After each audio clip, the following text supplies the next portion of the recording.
Not sure if you've seen it, but Kanye West just came out with a video entitled Hail H, H being the guy who led Germany in the 1930s and 40s.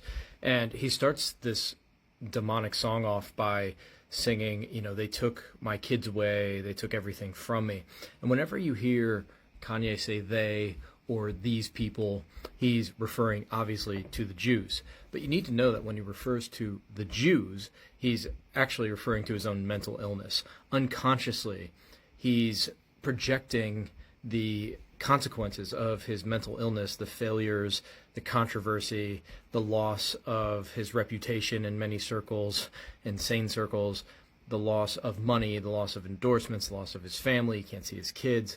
He's projecting all of that. It's his own mental illness onto the Jews. So when he says Jews, when he Hail H, when he puts a shirt out that has a swastika on it, when he talks about, H was a good guy and whatever, what he's doing unconsciously is he's blaming the Jews for his own mental illness. He can't or won't acknowledge his own mental illness.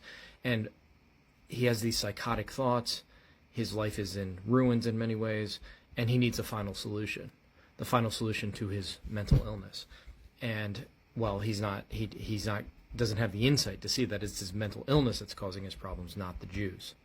So he's abstracted out of this, the idea that the Jews have done this to him, when it's his own mental illness, and he needs a final solution. The final solution would be not to kill the Jews, but to kill his mental illness. He doesn't see it that way, so it's all externalized. So he lives in a projection, and that's reality for him. He lives in a world of his own projections. What else is interesting, just in the video, if you've seen it, very dark, very demonic, is people have animals on, mostly wolves. And why wolves? Well, H was obsessed with wolves. He had his wolf lair. His name, Adolf, means noble wolf. His secretary was Johanna Wolf. He called her Wolflin or She-Wolf.